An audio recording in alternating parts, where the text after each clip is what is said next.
Kia ora koutou, ko Katie Piritia ho. We are joining you from the Aotearoa Crisis Intervention Special Interest Group, and we thought we'd just like to share with you a few thoughts around what our group exists for and how we might be able to support in times of crisis. I'm just going to ask our lovely Daphne and Penny a few questions. So, ladies, what does the Aotearoa Crisis Intervention Group exist for? What do they do?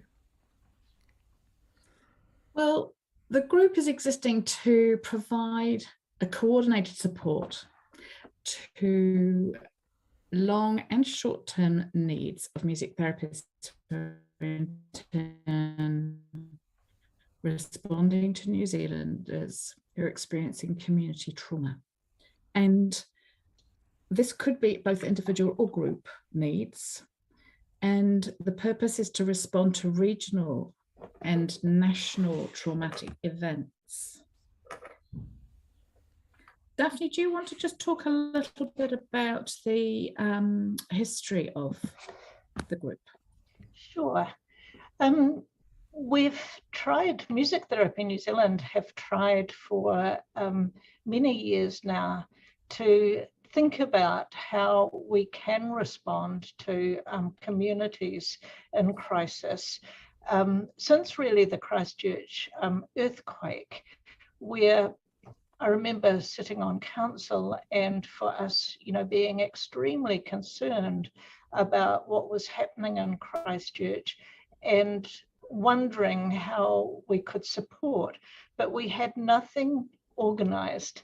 And I think organization and preparation, being ready to receive applications, to understand what is needed in times of crisis was really important. So since that time, we started thinking about what we would need to do in order to respond in a coordinated way. And it was after the mass shooting in Christchurch where we just suddenly thought, look, we've been thinking about this for too long, we have to make a move. And so, we formalized this Aotearoa Crisis Intervention Special Interest Group. And started preparing resources and thinking about how we can share information. Actually, one of the important things about the group is that we do link with the World Federation of Music Therapy Global Crisis Intervention Team, and they have reached out to us at various times. So we wanted to make sure that we could have mutual exchanges and messages of support and coordinated responses and sharing of resources. So when we started this thing, we already had a good place to start in terms of resources. And we could develop, of course, local resources are incredibly important. But just as an example, the global community have reached out to us following earthquakes and the Christchurch shootings and the White Island eruptions. So, and we're currently exploring, the ACI are currently exploring. So that mutuality, I think, is really important. It links us with international communities. But just coming back to the local initiatives. After the Christchurch mass shooting, we were able to give New Zealand music therapists some practical tips for working with Muslim families and some information about different Muslim ethnic groups, as well as comprehensive information on coping with trauma from a Muslim perspective. So that's, in a nutshell, our sort of 12 years growth. There's a lot of mahi involved. And I think I was just also thinking that when therapists music therapists may be part of a community that is experiencing a community trauma, such as the shootings in the mosque, or earthquakes, resources for them are often down, and so their ability is not. So one of the other roles of ACI is, like Daphne has already indicated, some resources, but we've also got literature that's available for people to access as well through the Music Therapy New Zealand website. So there's different strands to our group, and the sense of having something that's sustainable and that responsive nature of a fund for applicants has been on top for the group, which is the journey we're on at the moment to keeping that going. Thank you, Penny. So what kind of projects would this fund support? What kind of projects might they support? Well, we've been careful to define community trauma, which is also referred to as collective trauma, because we're aware that everybody experiences crises at some points during their lives, but we're particularly interested in music therapy projects that do respond to community-wide events such as earthquakes, mass shootings, pandemics, and events also that might have a significant impact on a community of vulnerable people. So it doesn't have to be a nationwide crisis, but a community that's vulnerable, such as the sudden death of a child in a school community, we suddenly have a vulnerable community of children. So that's the kind of thing. It's very difficult to envisage such events and therefore to anticipate how the music therapy community might choose to respond to them. So we do anticipate diverse projects, and we've prepared really broad application criteria. And our projects need to be judged of the crisis. I think that's really important, that statement there. Going back to the Christchurch shooting as an example, music therapists at that stage wanted to share information in various ways via forums or workshops, and they wanted support for cautious, locally informed approaches such as new or expanded work in the area of community choirs or drumming groups. And they also wanted training in cultural safety and trauma-informed music therapy. So those were the kind of things that they were asking for at that point. Have you got some other examples, Penny, of projects that people might want to run in terms of community crisis? Yeah, if I think about the media news of events, if for example, a youth is murdered or shot or killed unexpectedly, that community around that person, as well as their family, are going to be potentially experiencing a community trauma. And so is it possible in some way to work with the group in some way? And I think it's a tricky one again. I think that's the important thing, is that we can't anticipate.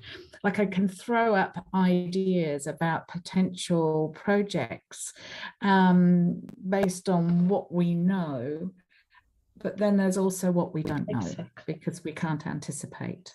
I think,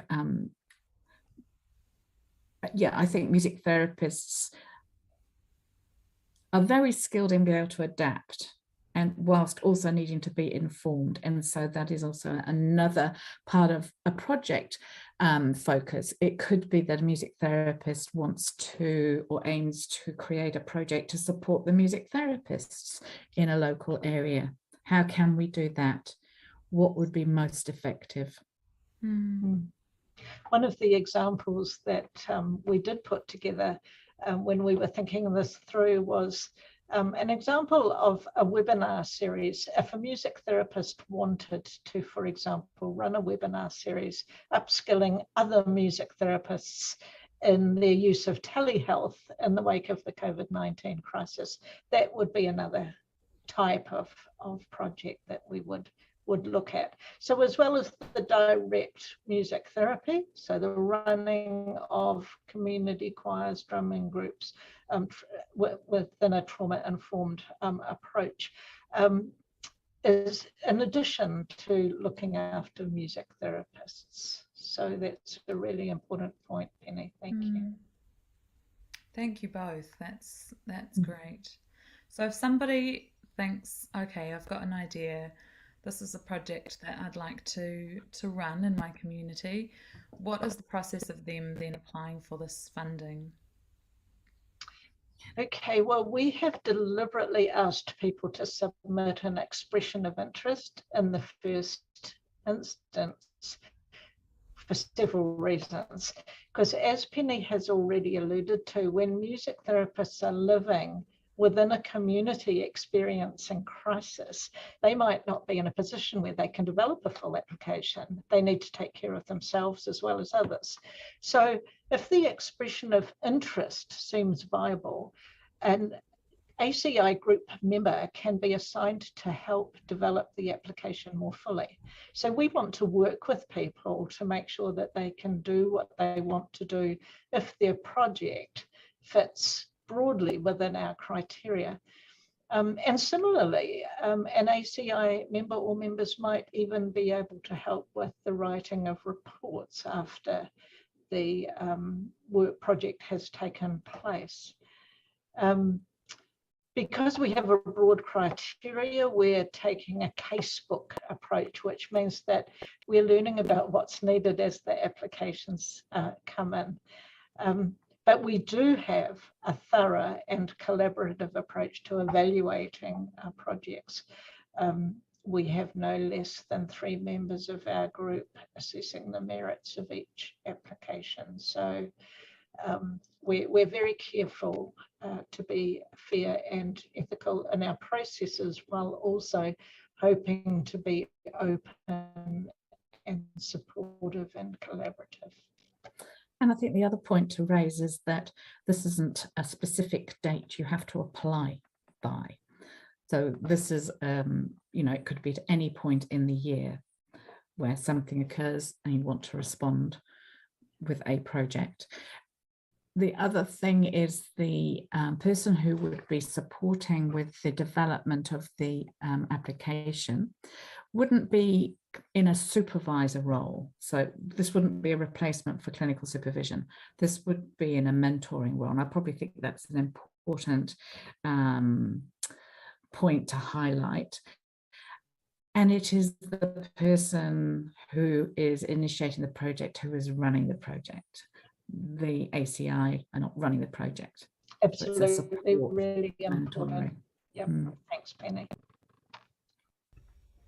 Thank you. So we're hoping there's going to be links available that you're going to put up at the end of the video. Is that right, Katie? That is correct. So we will for make the application. We will make sure that the video description includes links to the expression of interest application or form, and also to our coordinator's email address.